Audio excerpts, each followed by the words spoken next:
the Fox News studio, the atmosphere hung heavy like the calm before a storm. Karoline Leavitt, 27, emerged from the right wing, her piercing blue eyes ablaze, blonde hair tied back tightly, her navy suit hugging her frame like armor. The MAGA crowd roared, their flags waving like defiant flames.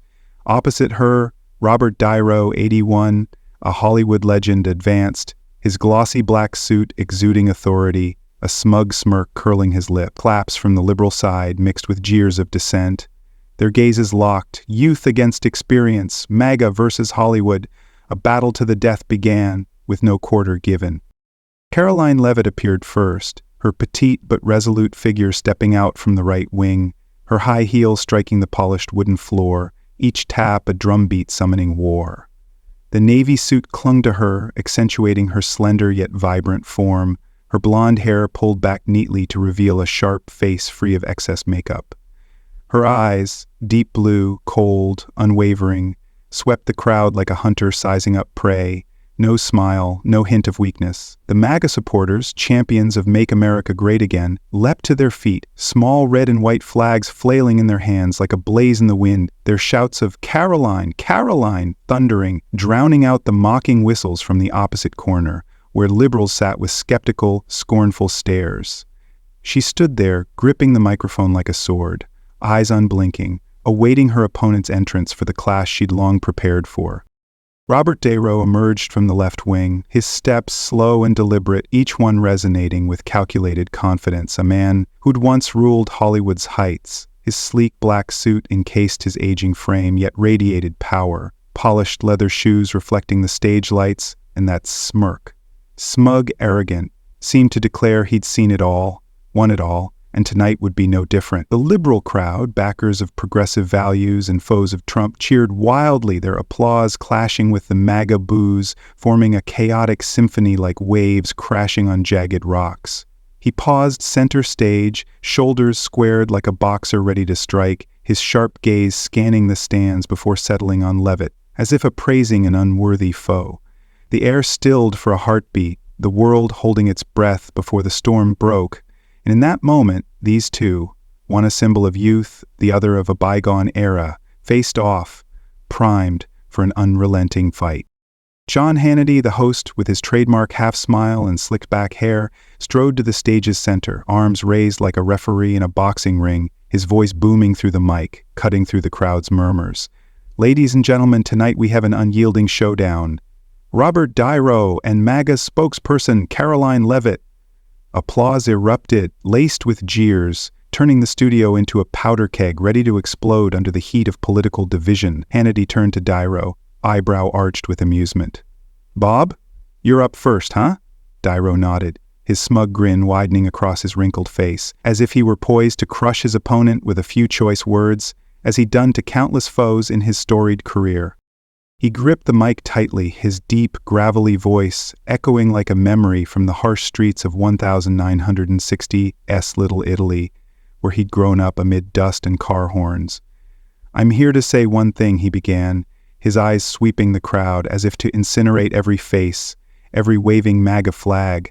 "Donald Trump is a fraud, a clown, nothing more, and Karoline Leavitt is the latest puppet in his pathetic play." Cheers burst from the liberal corner, phones raised to capture the moment while MAGA hissed with angry whistles, some shouting, "Sit down, old man!"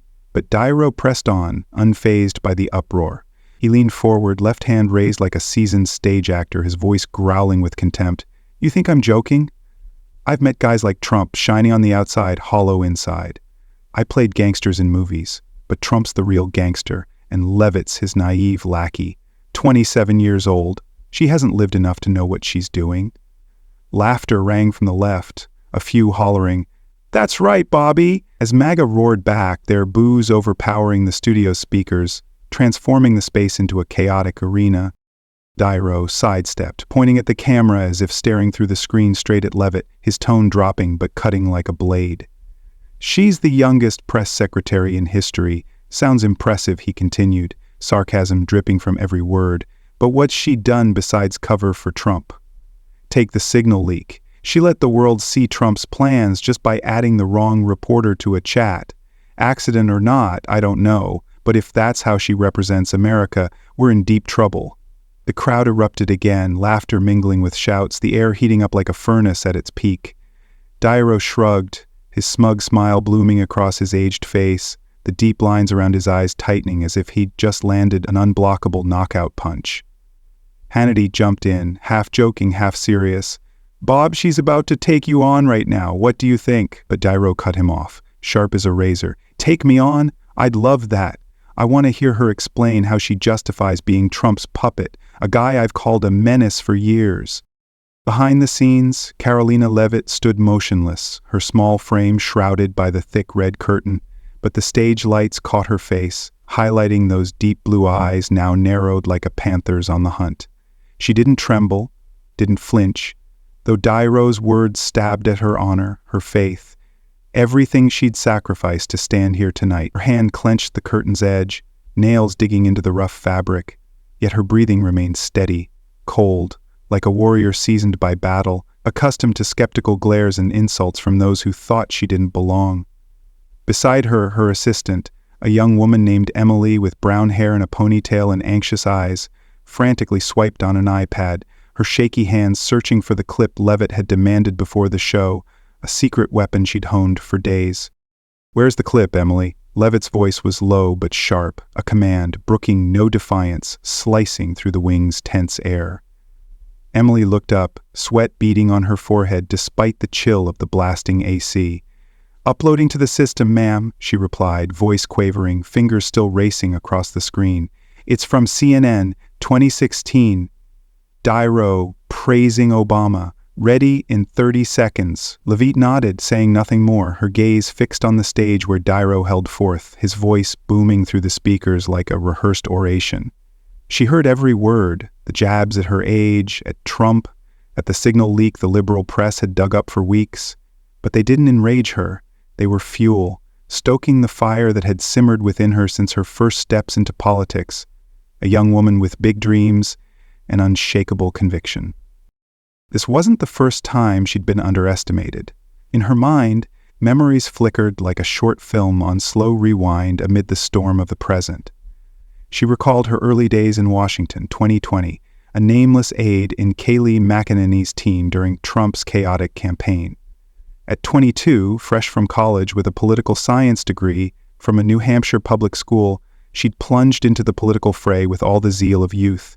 No experience but brimming with resolve. She remembered long nights in Trump Tower's cramped office, hunched over scattered papers and cold coffee, drafting press releases no one noticed, while older men in the team, strategists in pricey suits with condescending stares, called her kid or Kayleigh's assistant, as if she were worth little more than fetching coffee and taking notes. But Trump saw something else. In a closed-door meeting, when she interrupted to fix a minor speech error, he'd turned to her, that half-smile creasing his tanned face, his blue eyes glinting with a keen edge. "You've got guts," he'd said, his voice a low rumble like a verdict. "I like guts. Keep her close, Kayleigh." From then on, she shadowed McEnany, learning to face hostile press rooms at the White House, turning barbed questions into counterstrikes, and standing firm under pressure few her age could endure. But her path wasn't all small victories glow. She remembered lonely nights in her tiny D.C. suburb apartment, sitting alone with an old Bible, its thin pages yellowed by time, praying for strength to weather the strain. The doubts from allies and enemies alike.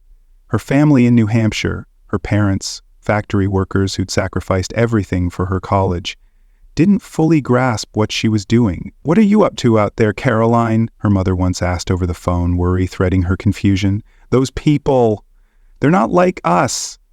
But Leavitt didn't quit. She believed Trump was the only one who understood folks like her family. Middle class, forgotten by big cities, sneered at by Washington and Hollywood elites as backward nobodies. And tonight, facing Robert Niro, a poster child of that elite, she wasn't just fighting for Trump. She fought for her parents, for New Hampshire neighbors who'd eyed her with pride, tinged with doubt. For millions of Americans she felt had been left behind too long. "Done," Emily whispered, lifting the iPad to show Leavitt the clip sent to production, her voice shaky but hopeful. Leavitt glanced at the screen, her tight lips curling into a faint, dangerous smile, her eyes flashing like lightning in a night sky. "Good," she said, voice icy, devoid of emotion. "When I go out, put it on the screen when I signal. Darrow wants truth? I'll give him a taste of his own." Emily nodded, but her eyes betrayed worry, hands still clutching the iPad like a talisman. "You sure, ma'am? He's a legend. If this backfires—" Leavitt turned, her gaze locking onto Emily, a cold, commanding stare silencing the young aide mid-sentence. "He's a legend," Leavitt said slowly, each word a sharp blade. "But tonight, I'll make him history. Get ready." Emily swallowed hard, nodded again, and stepped back, leaving Leavitt alone with her thoughts. Her plan sharpened over days since learning she'd face Darrow live on air. Out there, applause and boos still shook the studio, the space torn by tension and excitement. Darrow paced the stage, his voice dropping, dramatic as when he played Travis Bickle in Taxi Driver, a role that won him an Oscar and eternal fame. "I'm not kidding," he stressed, his icy gaze raking the crowd, lingering on MAGA flags as if they personally insulted him. "I grew up on real streets, not fake mansions like Trump. I made films, built Nobu, lived real. Trump, he just destroys, and Leavitt's the young face he uses to fool people. She prays every day. Catholic faith, huh? Fine, but if she's praying to cover for Trump, even God won't save her." Laughter rose from the left, some standing to clap, while MAGA bellowed in fury, one yelling, "Shut up, Darrow!" He stopped, facing the wing where Leavitt stood, his sharp eyes piercing the dark, his voice a taunting challenge. "Karoline, I know you hear me. You tweeted you fear no one, that you defend Trump at all costs. So come out, no edits, no script, just truth. But I warn you, I don't go easy. I've fought bigger than you my whole life, from film sets to politics, and I've never lost." The curtain shook as Karoline Leavitt stepped out, her heels pounding the wood like a fateful drum roll, each stride a heartbeat ablaze. Stage lights hit her, spotlighting the navy suit and eyes burning to scorch everything in her path, from doubting stares to Darrow's smug grin. The crowd exploded. MAGA leapt up, clapping wildly like welcoming a hero from battle. "Karoline, Karoline," echoing like a tidal wave, while liberals hissed mocking whistles, some shouting, "Go home, little girl." But Leavitt didn't waver, didn't blink at the chaos. She stood tall, shoulders squared like a soldier for war, clutching the mic like a honed blade, her gaze locked on Robert Darrow, whose smug smile lingered on his wrinkled face. Sean Hannity raised a hand, voice booming. "And here's Karoline Leavitt, White House press secretary, ready to face Robert Darrow?"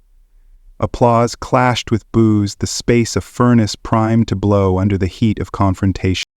Leavitt didn't wait, didn't let the crowd or Hannity cool the air. She strode to the stage's center table, her voice cutting like a dagger through the thick atmosphere. "Mr. Darrow, I heard every word you said. Gen Z puppet, naive kid, you think you can stand here with your 2 Oscars and Goodfellas growl and insult me and President Trump before all America? You're wrong." The crowd hushed for a split second, drawn into her icy confidence, a poise not boastful, but commanding. Darrow raised an eyebrow, smirk intact, but his hand tightened on his chair, knuckles whitening as if sensing a chill wind, the first hint of unease. Leavitt gave him no chance to interrupt, her voice rising, firm as nails. "You call Trump a gangster? Me a lackey? Look at yourself. A Hollywood legend living in luxury with Nobu, making flops like Alto Nights, and you dare talk failure? You cashed in on tough guy roles, but in real life, you're just outdated, clueless about the American people." MAGA roared, some jumping up, yelling, "Karoline! Karoline!" Thunderous applause drowned the left's snickers, who whispered among themselves. Stunned, a 27-year-old could hold her own against a titan like Darrow. But Leavitt wasn't done. She'd never planned to stop at a few words. She signaled the crew with a small, authoritative gesture, and the giant screen behind flared to life, white light spilling onto the wood, seizing every eye in the room. A 2016 clip played, Robert Darrow in a sleek gray suit beaming on CNN, his younger voice ringing through. "I like how Obama handles things. He's smart, visionary." The clip froze abruptly, Darrow's smile on screen, a cruel irony against his flushed face now.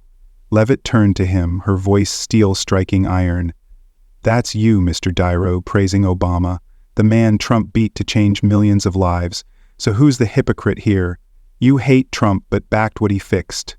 I may be young, but at least I'm not fake like you." The crowd erupted again, applause and whistles shaking the studio, MAGA flags waving fiercer than ever, while the left fell silent, some shaking heads, unable to believe what they'd seen. Niro gripped his chair, face crimson, eye wrinkles tightening as if bottling a rage ready to burst. He clearly hadn't expected this 27-year-old to land such a vicious blow, striking his pride, digging up a past he thought untouchable. He opened his mouth to retort, but Leavitt raised a hand, cutting him off with a frigid stare. "I'm not done, Mr. Niro." She stepped closer, pointing at him, her slim finger steely, eyes never leaving his. "You mock me over Signal? Fine, I didn't run that chat. It wasn't my fault. But what do you know about accountability? You stood outside Trump's trial, called him a malignant narcissist, but ever look in the mirror? I'm here because I believe in what we're doing, making America strong again, from economy to borders. Who do you stand for? Hollywood elites in fancy mansions far from the American people? I grew up in New Hampshire, middle class, and I know what Americans need. Who's outdated here? The studio blazed like a furnace, applause and boos a chaotic harmony, like waves crashing on cliffs in a tempest. Sean Hannity stood between them, laughing loudly, hands raised to calm things but clearly relishing Leavitt's show, his eyes sparkling with a host's thrill at history unfolding. "Karoline, you're heating this stage up," he said, half joking, half serious, but Leavitt ignored him, ignored the roaring crowd. She drew a deep breath, voice dropping, potent, each word a bullet from a loaded gun. "You mock my faith, say I pray to cover for Trump? No, Mr. Niro. I pray for strength. Strength you don't get because you only fake it on screen. I don't need Oscars to prove myself. I've got millions of Americans behind me." Applause swept the studio, not just MAGA but some neutrals nodding, swept up by her fervor, convinced by the sincerity and power in her words. Niro sat there, hands trembling slightly, his smug grin gone, replaced by rare unease on a face once an invincible icon. A man who'd weathered decades with 2 Oscars and a global Nobu empire. He'd been the scrawny kid in Little Italy, running wild on dusty streets amid car horns, hearing his poor tailor father say, "Bobby, you gotta be tougher than everyone, 'cause this world's not for the weak." He'd done it, left New York empty-handed, hit Hollywood, and became a legend with roles like Vito Corleone in The Godfather and Jimmy Conway in Goodfellas. But now, facing a 27-year-old with fiery eyes, she turned his taunts into a joke before millions live. When Leavitt mentioned Alto Nights, his latest film, a $40 million flop, Niro felt a chest pang not from age, but the memory of his last dream, a bid to prove he still mattered in a shifting Hollywood. Critics had torn it apart, called it dated and stale, words Leavitt now hurled at him, knives sinking into the pride he'd built over decades. Leavitt leaned forward, voice low but clear through the mic, each word a hammer blow. "You want unedited truth? Here it is. Trump won because the people chose him, not you. I'm 27, but I've worked for him since college, from the White House to campaigns. I'm no puppet. I'm the voice of millions. You're done, Mr. Niro. Alto Nights lost 40 million. What right do you have to talk success or failure?" The crowd exploded again. Applause and whistles rattling the studio, MAGA flags a red-white fire sea. Niro shot up, pointing at her, voice quaking but clinging to a legend's grit. "Think you're clever, huh? I've fought bigger than you my whole life." But his voice faltered, unconvincing, and the crowd jeered, one shouting, "You're really done, Bobby." Leavitt's faint smile held, eyes never leaving him. "Fight who you want, but today you lost. I'm not here for your amusement. I'm here to show the nation how wrong you are." She turned to the crowd, arm raised with authority. "Who agrees Mr. Niro should retire?" The studio shook with applause, cheers, whistles blending into a triumphant symphony, a sound crashing like ocean waves on a stormy shore. Hannity jumped up, laughing and clapping, eyes alight with excitement. "Karoline, you've made this stage yours." Leavitt sat, legs crossed, gaze still locked on Niro, unrelenting, unyielding. He stared back, hands gripping his chair, face red as if slapped, muttering just loud enough for the mic. "You're good, but I'm not done." Leavitt shrugged, her reply cold as a final cut. "Neither am I, Mr. Niro. Ask if you dare. Niro rose slowly, like a boxer floored but refusing to quit, shoulders trembling yet holding a tough facade. Think you're hot stuff, Ms. Leavitt? I've fought bigger than you my whole life, and I'm still here. But his words lacked weight, an arrow missing its mark, and MAGA jeered back, one yelling, "Sit down, Bob." He spun to the stands, eyes blazing as if to burn them all. You want me quiet? I won't shut up. I'm here for truth.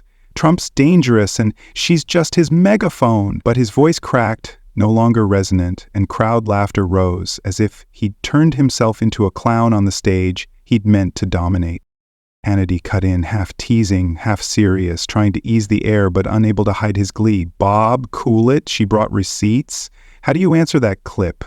Niro whirled, pointing at the now dark screen, voice snarling with fury. An old clip, so what? I can change my mind? I'm not a puppet like her, parroting Trump's every word.